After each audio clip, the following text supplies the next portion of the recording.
At the end of our look at the 1967 Spider-Man series, I announced that next we would be looking at a live-action version of the web slinger. Folks asked if it's the Nicholas Hammond one. Yes, it is. But before we get to it, I have to take one episode to look at the first live-action Spider-Man to appear on television. He didn't have his own show. There were only about 24 stories, and most of them were approximately 3 minutes long. And they're delightful. In the mid-1970s, I was in college, and most days after class, I went over to my sister's house to look after her kids when they got home from school. Every day, they would barge through the door and turn on the TV because their favorite educational show was about to come on. I won't ask for a show of hands because I can't see you anyway, but how many of you dashed home after school to watch The Electric Company? When they told me they wanted to watch The Electric Company, I said, why? The only thing I knew about The Electric Company was they were the guys you griped at when the lights went off. The oldest of the kids was only about 10, but they patiently explained what it was and told me to watch it. So I did. And it was a great idea. Sketches, stories, jokes, I enjoyed it right along with them. The show ran through most of the 70s, and around 1973 or thereabouts, Marvel created 29 short features with Spider-Man and gave them to the Children's Television Workshop for free. Over the next 3 seasons, they aired alongside the regular fare. DVD releases of The Electric Company have been sporadic at best, and what has been released included less than a handful of the Spider-Man stories. Happily, YouTube content creator Emilio Lira has gathered 16 of them into a playlist. There's a link in the description. We'll be looking at a few of those, and thank you, sir, for your hard work. Spider-Man, where are you coming from, Spider-Man? Nobody knows who you are. That's our theme song. Considering our target audience is between 5 and 10 years old, that's all we need. A rubber glove sandwich. Hard to bite, difficult to chew, and impossible to swallow. No dogs allowed. Who would do anything so cruel? Spoil somebody's lunch by giving him a rubber glove sandwich, and spoil a dog's morning walk by not letting him near a hydrant. Spidey knows. Who else but the spoiler? These are the villains. This guy likes to spoil people's day with goofy little things like a rubber glove sandwich. We have another one who likes to ruin birthday parties by squashing the cake. In other words, kid-level crises. Who will put an end to this outrage? Spider-Man, played by veteran puppeteer and dancer Danny Seagren, doesn't talk except in word balloons like that. When he does, other people do this.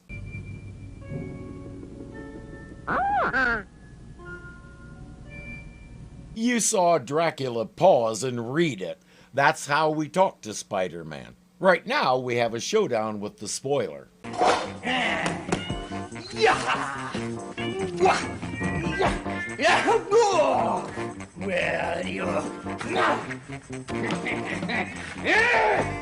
Uh-oh. Is this the end of Spidey?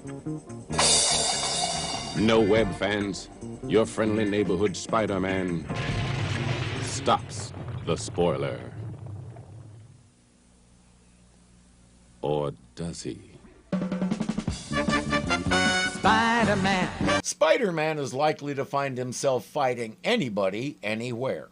Oh, I love these Spider-Man movies. Come on, Spider-Man, don't let the green glob get you. Yeah, come on, Spider-Man. Oh, Philip, why don't you get us some popcorn? Popcorn. Right away. Yeah, popcorn. Come on, Spider-Man. Oh, I hate you, green glob. Suddenly, Dracula appears. The running gag here is that lady is so into the movie she doesn't realize that Spider-Man or Dracula was even there. And so Spider-Man, with his incredible web-making powers, catches Dracula just in the nick of time. Come on, Spider-Man, you can do it. Buddy, you're in my seat. Okay, that guy is obviously a boomer. But it's 1974, which means it's too bad that joke won't mean a whole lot for another 50 years. The Wall. A normal, happy high school student until an incredible blunder during a chemistry experiment turned him into a wall. And now he's out to spoil everything. A wall that can walk and all that. Unless he runs into people, what kind of mischief can a wall do? Hey, no hitter in there, Tommy, baby. No hitter. Chuck it in there, babe. Spoon it up to him. Slip it to him. Slip in the pill, babe. Way to go. Ho-ho. How about it? Suddenly, there's a routine fly ball. I got it. No sweat. Dumbo camps under it. No need to go to the wall for this one. But wait! The wall is coming to him! The ball goes over the wall for a cheap home run. Okay, I learned something today. And by the way, Hey, no hitter in there, Tommy, baby. No hitter. Chuck it in there, babe. Spoon it up to him. Slip it to him. Slip in the pill, babe. Way to go. Ho-ho. How about it? when I was in Little League, they taught us to make chatter like that. The goal is to try and rattle the hitter and make him miss. From what I understand, today you can't do that. I don't get why. It's a technique. There's nothing personal about it, and I can say from experience that the coaches also taught us to ignore that stuff when we were up to bat. I don't often say this, but that is creating snowflakes, a little impersonal ribbing to try to get a person to make a mistake in a game has zero effect on anybody. I was the most insecure, terrible self-image kid in my entire district, and I knew what it was.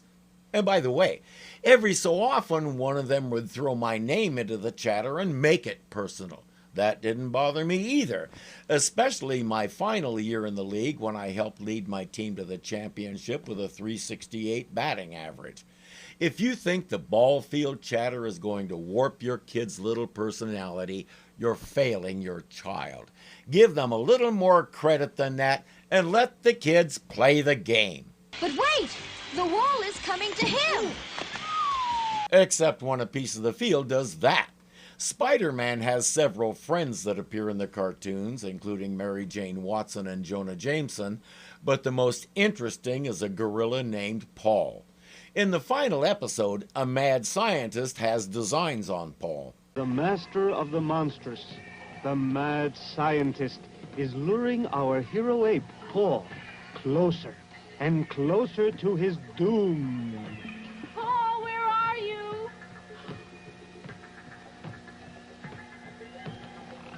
Spider-Man, on vacation and looking for a much-needed rest, finds danger instead. Poor Spidey.